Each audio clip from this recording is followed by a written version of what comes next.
প্রধান উপদেষ্টা ঘোষিত সময়ে নির্বাচন, দুদক আইন ও নির্বাচন সংস্কার কমিশনের সুপারিশগুলো আইনে পরিণত করা হবে আগামী 2 মাসে।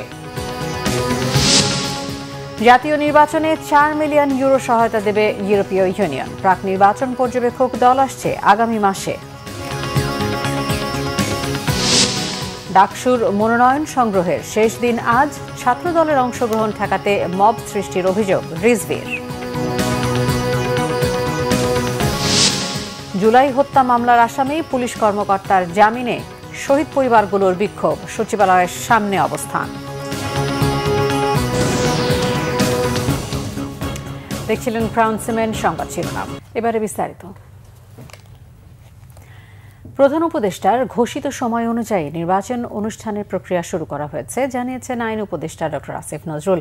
দুপুরে সচিবালয়ের সাংবাদিকদের প্রশ্নের জবাবে তিনি কথা জানান। আইন উপদেষ্টা বলেন, প্রধান উপদেষ্টা ডক্টর মোহাম্মদ ইউনূস নির্বাচন নিয়ে যে প্রতিশ্রুতি দিয়েছেন তা থেকে পিছিয়ে আসার কোনো সুযোগ নেই। রাজনৈতিক দলগুলোর গুণগত মান আগের চেয়ে পরিবর্তন হয়নি মন্তব্য করে তিনি বলেন, এজন্যই তারা নির্বাচন নিয়ে নানা কথা বলছে। উপদেষ্টা আসিফ নজরুল আরও জানান, দুদক সংস্কার কমিশন, আইন সংস্কার কমিশন ও নির্বাচন সংস্কার কমিশন যে সুপারিশগুলো করেছে তা আগামী 2 মাসের মধ্যে আইনে পরিণত করা হবে। সরকার দৃঢ় প্রতিজ্ঞ, সকল কিছুই আমাদের যত স্টেপস আছে সকল কিছু আমরা মাথার মধ্যে এটাই রাখছি যে ফেব্রুয়ারিতে নির্বাচন, আমরা ফেব্রুয়ারিতে চলে যাব। এখন রাজনৈতিক দল তো বিভিন্ন উদ্দেশ্যে বিভিন্ন কথা বলে এবং ওইটা তো একটা রাজনীতির প্রক্রিয়া, আপনারা তো এটা সবসময় দেখছেনই। এখন বাংলাদেশে যারা ট্র্যাডিশনালি যে সমস্ত রাজনৈতিক কথাবার্তা হতো, এখনও ঠিক ওই রকমভাবেই কথাবার্তা হচ্ছে, কথাবার্তা খুব বেশি গুণগত পরিবর্তন হয় নাই। গণতান্ত্রিক উত্তরণে বাংলাদেশের সাথে কাজ করছে ইউরোপীয় ইউনিয়ন। একই সাথে আগামী নির্বাচন সামনে রেখে ইসিকে 4 মিলিয়ন ইউরো সহায়তা দেওয়ার কথা জানালেন ঢাকায় নিযুক্ত ইইউ এর রাষ্ট্রদূত মাইকেল মেলার। সংস্থাটি ভোটার এডুকেশন সহ স্থানীয় পর্যবেক্ষকদের প্রশিক্ষণে কাজ করার আশ্বাস দিয়েছে। ইসি সহযোগিতায় সন্তুষ্টির কথা জানিয়ে ইইউ বলেছে, ইসির দায়বদ্ধতা নিশ্চিতে কাজ করবেন তারা। সকালে প্রধান নির্বাচন কমিশনার এএমএম নাসির উদ্দিনের সাথে বৈঠক শেষে এসব কথা জানান মাইকেল মেলার। এছাড়াও নির্বাচনী প্রস্তুতি, পরিকল্পনা এবং সামগ্রিক রাজনৈতিক পরিস্থিতি নিয়ে বৈঠকে আলোচনা হয়। এ সময় অবাধ, সুষ্ঠু ও নিরপেক্ষ থেকে আন্তর্জাতিক মানের নির্বাচন আয়োজনের কথা জানান তিনি। বাংলাদেশের নির্বাচনকে সংস্থাটি সবসময় গুরুত্ব দিয়ে আসছে জানিয়ে রাষ্ট্রদূত জানান, সেপ্টেম্বরের মাঝামাঝি নির্বাচনের প্রস্তুতি দেখতে সংস্থাটির প্রাক নির্বাচনী প্রতিনিধি দল বাংলাদেশে আসছে। In support of a transition that will lead up to democratic elections, and I think you have also all heard that we are heading towards a timeline of early 2026.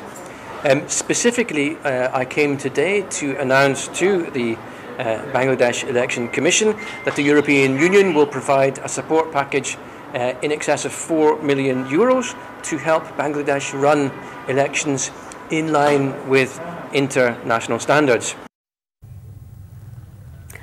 Dhaka বিশ্ববিদ্যালয় কেন্দ্রীয় ছাত্র সংসদ ডাকসু নির্বাচনে মনোনয়ন ফর্ম বিতরণের শেষ দিন আজ। উৎসব মুখর পরিবেশে সিনেট ভবনে ফর্ম বিতরণের পাশাপাশি জমা দিচ্ছেন প্রার্থীরা। দর্শক, ডাকসু নির্বাচনের সবশেষ পরিস্থিতি জানতে আমরা যাচ্ছি ঢাকা বিশ্ববিদ্যালয়ের সিনেট ভবনে। সেখানে আছেন বিশেষ প্রতিনিধি মহিবুল্লাহ মহিব, আমরা সরাসরি কথা বলবো তার সাথে। মহিব, ডাকসু নির্বাচনকে ঘিরে আজকের এই মুহূর্তের পরিস্থিতি আমাদেরকে জানাবেন। সিফাত, সময় যত গড়াচ্ছে ডাকসু নির্বাচন কিন্তু ততটাই জমে উঠেছে। আমি এই মুহূর্তে রয়েছি ঢাকা বিশ্ববিদ্যালয়ের সিনেট ভবনে। কিছুক্ষণ আগে এখানে ঐক্যবদ্ধ শিক্ষার্থী জোটের ব্যানারে যে ছাত্র শিবির এবার নির্বাচনে অংশগ্রহণ করতে যাচ্ছে, সেই জোটের ফর্ম তারা জমা দিয়েছে এবং সেই ফর্ম জমা দেওয়ার পর ছাত্র শিবিরের যারা বিশেষ করে ডাকসু নির্বাচনে প্রার্থিতা দিয়েছে, সেই ভিপি পদপ্রার্থী তিনি জানিয়েছেন যে বিশ্ববিদ্যালয় কর্তৃপক্ষ একটি সুনির্দিষ্ট দলকে বিশেষ সুবিধা দিতেই মূলত এই একদিন ফর্ম জমা দেয়া এবং ফর্ম উত্তোলনের সময় বাড়িয়েছে এবং এটিকে তারা নিয়ম এবং আইনের লঙ্ঘন হিসাবেই দেখছেন এবং তারা মনে করছেন যে তাদের যে প্রত্যাশা সুষ্ঠু নির্বাচন, সেই সুষ্ঠু নির্বাচনের পথে প্রথমবারের মতো একটি অন্তরায় হয়ে দাঁড়িয়েছে এই সময় বাড়ানো। যদিও অন্যান্য শিক্ষার্থী, অন্যান্য জোটের মধ্যে আমরা মিশ্র প্রতিক্রিয়া দেখেছি, কারণ আজকেই অর্থাৎ যেই দিনটিতে এই ফর্ম তোলার যে সুযোগটি বাড়িয়েছে, সেই দিনেই কিন্তু ছাত্র ইউনিয়ন তাদের জোট ঘোষণা, তাদের যে প্যানেল, সেই প্যানেলটি ঘোষণা করেছে। কিছুক্ষণ আগে মধুর ক্যান্টিনে তারা সাংবাদিকদের উদ্দেশ্যে তারা জানিয়েছে তাদের যে প্যানেল তার নাম দিয়েছেন ফোর্স ফর রেসিস্ট্যান্স, অর্থাৎ এটি হচ্ছে প্রতিরোধ পর্ষদ নামে তারা এবারের এই পর্ষদ বা প্যানেলের নাম দিয়েছেন এবং তারা কিন্তু এখন পর্যন্ত এই ডাকসু নির্বাচনের যে ফর্ম উত্তোলনের পর সেটি কিন্তু এখনো জমা দেননি। এছাড়া কিন্তু ছাত্র দলের পক্ষ থেকে আমরা শুনেছি আজকেই তাদের ফর্ম জমা দেওয়ার কথা রয়েছে, তারা যেহেতু আগেই ফর্ম উত্তোলন করেছেন এবং বেশ কিছু শিক্ষার্থী যারা স্বতন্ত্র হিসাবে কিন্তু ফর্ম আজও নিচ্ছেন এবং আগামীকাল পর্যন্ত যেহেতু জমা দেওয়া যাবে, যে কারণে জমা দেওয়ার পরিমাণ আজকেও রয়েছে এবং আগামীকালকে অনেক শিক্ষার্থী তারা কিন্তু এই প্রার্থিতা বিশেষ করে তারা তাদের ফর্ম জমা দিবেন। তো এই ছিল আমার কাছে ডাকসু নির্বাচনের সার্বিক পরিস্থিতির তথ্য। ধন্যবাদ। ঢাকা বিশ্ববিদ্যালয়ের সিনেট ভবন থেকে জানাচ্ছিলেন মহিবুল্লাহ মাহিব। ডাকসু নির্বাচনে ছাত্রদলের অংশগ্রহণ ঠেকাতে মব সৃষ্টি করা হচ্ছে বলে অভিযোগ করেছেন বিএনপির সিনিয়র যুগ্ম মহাসচিব রুহুল কবির রিজভী। বলেন যে প্রত্যাশা অনুযায়ী ফ্যাসিবাদের পতন ঘটানো হয়েছে সেটি এখনও পূরণ হয়নি, এখনও পাড়া মহল্লায় মব হচ্ছে। স্বেচ্ছাসেবক দলের প্রতিষ্ঠা বার্ষিকী উপলক্ষে নেতাকর্মীদের নিয়ে শহীদ রাষ্ট্রপতি জিয়াউর রহমানের সমাধিতে শ্রদ্ধা নিবেদন শেষে তিনি কথা বলেন। রাজনৈতিক দলগুলোর প্রত্যাশা অনুযায়ী দ্রুত নির্বাচনের রোডম্যাপের ঘোষণা করার দাবি জানিয়ে তিনি বলেন, ফ্যাসিবাদের আমলে রাজনৈতিক উদ্দেশ্যে অনেক ভোট কেন্দ্র তৈরি করা হয়েছে, সেগুলো বাতিলের পাশাপাশি ভোটাররা যাতে নির্বিঘ্নে ভোট কেন্দ্রে যেতে পারে সেটিও নিশ্চিত করার দাবি জানান তিনি। এ সময় তিনি আরও অভিযোগ করেন, হাসিনার আমলের ঋণ খেলাপি করে যারা দেশের টাকা পাচার করেছে তাদের অনেককে নতুন করে পুনর্বাসন করা হচ্ছে। এ নিয়ে বাংলাদেশ ব্যাংকের ভূমিকা নিয়েও প্রশ্ন তোলেন তিনি। এই ডাকসু নির্বাচনে মনোনয়ন ফর্ম যাতে ছাত্রদল কিনতে না পারে এই কারণে সেখানে মব তৈরি করে বাধা দেওয়া হচ্ছে।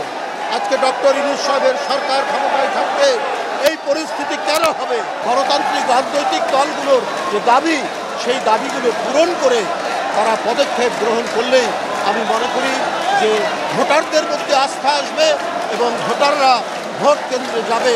প্রায় 16 বছর 17 বছর পর তারা নির্বিঘ্নে নিরাপত্তার সাথে ভোট কেন্দ্রে যাবে। সেই ব্যবস্থা, সেই পরিবেশ নির্বাচন কমিশনকে তৈরি করতে হবে। মাঠের রাজনীতিতে অনেকেই অনেক কথা বলছেন, তবে প্রধান উপদেষ্টার কথা অনুযায়ী নির্বাচন ফেব্রুয়ারির প্রথম সপ্তাহেই হবে বলে বিশ্বাস করে বিএনপি। বলেছেন দলের স্থায়ী কমিটির সদস্য সালাউদ্দিন আহমেদ। গুলশানে নিজ বাসভবনে আয়োজিত সংবাদ সম্মেলনে তিনি বলেন, জুলাই সনদের অঙ্গীকারের বেশ কিছু ধারা ও প্রস্তাবনা নিয়ে সংশয় তৈরি হয়েছে। সনদের বিষয়ে দেশের কোনো আদালত প্রশ্ন তোলা যাবে না, অথচ সংসদের ভেতরের আলোচনা এবং নির্বাচন কমিশনের ডিলিমিটেশন ছাড়া সকল বিষয়ে প্রশ্ন করা যাবে। এসব বিষয়ে মূলত সংশয় তৈরি হয়েছে বলে জানান তিনি। সালাউদ্দিন আহমেদ আরও বলেন, যে কোনো বিষয়ে প্রশ্ন তোলা নাগরিকের অধিকার, কিন্তু সনদে সেটাকে ভায়োলেট করা হয়েছে। জুলাই সনদের বিষয়ে বিএনপির বক্তব্য স্পষ্টভাবে বলা হয়েছে, পরের সংসদ এগুলো বাস্তবায়ন করবে। সেই সংবিধানের উপর ভিত্তি করেই এই সরকার প্রতিষ্ঠিত হয়েছে, সাংবিধানিক প্রক্রিয়ায় প্রতিষ্ঠিত হয়েছে, রাষ্ট্র সাংবিধানিক প্রক্রিয়ার মধ্য দিয়ে চলছে। সংবিধান অনুযায়ী রাষ্ট্রের জুডিশিয়ারি চলছে, আইন কানুন চলছে, প্রশাসন চলছে। তো এই প্রক্রিয়ার সাথে সাংবিধানিক শূন্যতার প্রক্রিয়া মেলানো ঠিক হবে না। জুলাই হত্যার আসামি পুলিশ কর্মকর্তার জামিনের প্রতিবাদে সচিবালয়ের সামনে অবস্থান নিয়েছেন জুলাই শহীদ পরিবারের সদস্যরা।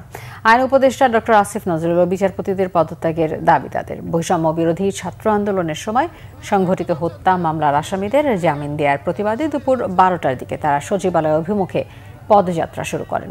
পরে তারা সচিবালয়ের সামনে পুলিশের বাধার মুখে পড়েন। এই সময় পুলিশের সাথে ভাগ বিতণ্ডা হয় জুলাই শহীদদের স্বজনদের। তাদের অভিযোগ, দেশ পুনর্গঠনে যারা শহীদ হয়েছেন, যারা রাজপথে রক্ত দিয়েছেন, তাদের হত্যায় অভিযুক্ত আসামিরা কাদের ইন্ধনে জামিন পাচ্ছেন, এমন প্রশ্নও রাখেন বিক্ষোভকারীরা। গতকালকে তাইম হত্যা যে আসামি ছিল গতকালকে জামিন আসছে, তো আসামিরা যদি এভাবে যদি ছাড়া পায় তাহলে আমরা কি বিচার পাবো? আমরা আজকে আসছি আসিফ নজরুলের পদত্যাগ দাবি করার জন্য আসছি। ওনারা যারা আসছেন তারা সবাই শহীদ পরিবারের সদস্য, তো তারা একটা স্পেসিফিক একটা বিষয় নিয়ে আসছেন। আমরা আলোচনা করার চেষ্টা করতেছি। এটা যেহেতু আপনারা জানেন যে এটা প্রোটেক্টিভ এরিয়া, 144 জারি করা থাকে। এখন আমাদের পুলিশ সদস্য কিন্তু তাদেরকে বাধা দেওয়ার চেষ্টা করেছে। আমরা কথাবার্তা বলেছি, তাদের যে দাবিগুলো এটা শুনেছি। আমি দেখি ভিতরেও কথা বলেছি। কথা বলার পরে দুইটার একটা সমন্বয় করে একটা সমাধানের জন্য আমি একটা পথ খোঁজার চেষ্টা করতেছি। 96 বা 2010-এ শেয়ার বাজারে বড় দুই ধসে জড়িত সরকার ঘনিষ্ঠদের কিছুই করা যায়নি। কেবল ইব্রাহিম খালেদের প্রতিবেদন নিয়ে ঢাকঢোল পেটানো হয়েছে। বিশ্লেষকরা বলছেন, শেয়ার বাজার কারসাজিতে লিপ্তদের বিরুদ্ধে যেন ব্যবস্থা না নেওয়া যায়, এজন্য পরিকল্পিতভাবে ঠিকমতো মামলাও করা হয়নি। শেয়ার বাজার নিয়ে গোলাম মাইনুল আহসানের ধারাবাহিক প্রতিবেদনের দ্বিতীয় পর্ব আজ। 2010 সালে শেয়ার বাজার ধসের পর এর কারণ হতে জড়িতদের ধরতে 2011 সালে ইব্রাহিম খালেদের নেতৃত্বে গঠন হয় তদন্ত কমিটি। আলোচিত সেই কমিটি ওই বছরই প্রতিবেদন প্রকাশ করে। এতে শেয়ার কেলেঙ্কারিতে জড়িতদের দৃষ্টান্তমূলক শাস্তি হবে। বিনিয়োগকারীদের এমন প্রত্যাশার পারদ উপরে থাকলেও শেষ পর্যন্ত কিছুই হয়নি। বাংলাদেশের ইতিহাসের ভিতরে দেখেন, যখনই বড় বড় আপনার বিনিয়োগ হয়েছে, পুঁজিবাজার উত্তেজিত হয়েছে, তেজি হয়েছে, পরবর্তীতে এটা পড়ে গেছে এবং তার ফলে এর পিছনে যেই সমস্ত দুর্নীতি ছিল তার কোনোটারই কিন্তু বিচার হয়নি। এবং এটা বিচার না হওয়ার একটা বড় কারণ হলো এর কেসগুলো ঠিকমতো করা হয়নি। আপনারা যদি ইব্রাহিম খালেদের রিপোর্ট পড়েন বা তারও আগে যদি প্রফেসর আমিরুল ইসলাম চৌধুরীর রিপোর্ট পড়েন, তাহলে আপনারা দেখবেন যে এইটা মানে দূরভিসন্ধিমূলকভাবেও অনেক সময় এই কেসগুলো ঠিকমতো করা হয়নি, তার তদবির করা হয়নি। প্রতিবেদনে 25 দফা সুপারিশের পাশাপাশি কারসাজির হোতাদের মধ্যে তখনকার সরকারের মন্ত্রী আহমদ মুস্তফা কামাল ও প্রধানমন্ত্রী বেসরকারি বিষয়ক উপদেষ্টা সালমান এফ রহমানের নাম ছিল। সরকারের দায়িত্বশীলদের নাম থাকায় হোতাদের ছাড় দেওয়া হয় বলেই মনে করেন ডক্টর দেবপ্রিয়। এই কেসটা করা হয়েছে, এটা উদ্দেশ্য প্রণোদিতভাবে দুর্বলভাবে করা হয়েছে এবং যারা প্রকৃত দোষী তাদের দিকে দিক নির্দেশ করার ক্ষেত্রে তথ্য উপাত্ত বা আইনি ভিত্তি অনেক দুর্বল ছিল। এইটা এমনি এমনি হয়নি। এটা একটা হয়েছে যে এটার উপরে রাজনৈতিক প্রভাব ছিল, যার ফলে এরকমভাবে কেসটাকে নিবন্ধন করা হয়েছে। আর অপর দিকে যে সমস্ত আইনজ্ঞ দিয়ে এই কেসগুলো করা হয়েছিল তারা যথেষ্ট দক্ষ ছিল না ওই মোকাবেলা করার জন্য প্রতিপক্ষকে। শেয়ারবাজার ধসের পেছনে বাংলাদেশ ব্যাংকের ভুল নীতি অন্যতম দায়ী হলেও ইব্রাহিম খালেদের প্রতিবেদনে তা আনা হয়নি বলছেন বিশ্লেষকরা। হঠাৎ করে বলা হলো যে আর বাইরে আর যাওয়া যাবে না, তখনই সেলিংটা শুরু হয়ে গেল। এই যখন এত দূর যাওয়া যাবে না, সেলিং শুরু হলো, এই তাহলে বাই করবে কে? যখন সেলিংটা শুরু হয়ে গেল, এক্সপোজারের ভিতরে আসতে হবে। এটাও যেমন গ্র্যাজুয়ালি করতে পারতো বা হওয়া উচিত ছিল, যাতে মার্কেটটা ডিসরাপ্ট না হয়। জবাবদিহির বাইরে রেখে অতীতের শেয়ার বাজারকে লুটের সহজ ক্ষেত্র করে রাখা হয়েছিল বলে মত বিশ্লেষকদের। Golam Mainul Ahsan, Bangla vision, Dhaka. 21 August grenade হামলার মামলায় বিএনপির ভারপ্রাপ্ত চেয়ারম্যান তারেক রহমান সহ সব আসামির খালাসের রায়ের বিরুদ্ধে রাষ্ট্রপক্ষের আপিল শুনানি কাল বুধবার পর্যন্ত মুলতবি করা হয়েছে। সকালে প্রধান বিচারপতি ডক্টর সৈয়দ রেফাত আহমেদের নেতৃত্বাধীন আপিল বিভাগের 6 বিচারপতির বেঞ্চে এই শুনানি হয়। এর আগে গত 1 ডিসেম্বর 21 আগস্ট গ্রেনেড হামলার ঘটনায় হত্যা ও বিস্ফোরক দ্রব্য আইনের মামলায় তারেক রহমান সহ সব আসামিকে খালাসের রায় দেন হাইকোর্ট। পরে এই রায়ের বিরুদ্ধে আপিল করে রাষ্ট্রপক্ষ। 2004 সালের 21 আগস্ট বঙ্গবন্ধু অ্যাভিনিউয়ে সাবেক প্রধানমন্ত্রী শেখ হাসিনার সমাবেশে গ্রেনেড হামলা হয়। এতে নিহত হয় আওয়ামী লীগের 24 নেতাকর্মী। ওই ঘটনায় হত্যা ও বিস্ফোরক দ্রব্য আইনে 2টি মামলা হয়। 2018 সালে বিচারিক আদালতে 2টি মামলারই রায় হয়। রায়ে সাবেক স্বরাষ্ট্র প্রতিমন্ত্রী লুৎফুজ্জামান বাবর, সাবেক শিক্ষা উপমন্ত্রী আব্দুস সালাম পিন্টু সহ 19 জনকে মৃত্যুদণ্ড, তারেক রহমান সহ 19 জনকে যাবজ্জীবন এবং 11 জনকে বিভিন্ন মেয়াদে কারাদণ্ড এবং অর্থদণ্ডে দণ্ডিত করা হয়। রাজধানীর মোহাম্মদপুরের কুখ্যাত ছিনতাই চক্রের প্রধান বিল্লাল ওরফে অগ্নি বিল্লাল ওরফে ভাগ্নে বিল্লালকে গ্রেফতার করেছে ডিএমপির counter terrorism and transnational crime. রাজধানীতে বিশেষ অভিযান পরিচালনার সময় সিটিটিসির একটি দল গোপন সংবাদের ভিত্তিতে মোহাম্মদপুর এবং আদাবর এলাকার কুখ্যাত ছিনতাইকারী বিল্লালকে গ্রেফতার করে। গ্রেফতারকৃত বিল্লাল মোহাম্মদপুর ও আদাবর সহ বিভিন্ন এলাকায় চাপাতি ও বিভিন্ন ধারালো অস্ত্রের মুখে সাধারণ মানুষকে জিম্মি করে ছিনতাই করত। তার বিরুদ্ধে মোহাম্মদপুর ও আদাবর থানায় গ্রেফতারি পরোয়ানা সহ বিভিন্ন অপরাধের 6টি মামলা রয়েছে। সংবাদ শেষ করব ক্রাউন সেভেন শিরোনামগুলো আরও একবার জানি। প্রধান উপদেষ্টা ঘোষিত সময়ে নির্বাচন, দুদক আইন ও নির্বাচন সংস্কার কমিশনের সুপারিশগুলো আইনে পরিণত করা হবে আগামী 2 মাসে। জাতীয় নির্বাচনে 4 মিলিয়ন ইউরো সহায়তা দেবে ইউরোপীয় ইউনিয়ন। প্রাক নির্বাচন পর্যবেক্ষক দল আসছে আগামী মাসে। ডাকসুর মনোনয়ন সংগ্রহের শেষ দিন আজ, ছাত্রদলের অংশগ্রহণ ঠেকাতে মব সৃষ্টির অভিযোগ রিজভীর। জুলাই হত্যা মামলার আসামি পুলিশ কর্মকর্তার জামিনে শহীদ পরিবারগুলোর বিক্ষোভ, সচিবালয়ের সামনে অবস্থান। এই ছিল এখনকার মতো। পরের সংবাদ বিকেল 4টায়, এর আগে 3টায় রয়েছে নিউজ টপ 10 দেখার আমন্ত্রণ রইল। এছাড়া বাংলা ভিশন সংবাদ ও সংবাদ সংশ্লিষ্ট অনুষ্ঠান দেখতে ভিজিট করুন www.bdnews24.com, facebook.com/banglavishnnews এবং সাবস্ক্রাইব করুন youtube.com/banglavishnnews। ধন্যবাদ সবাই।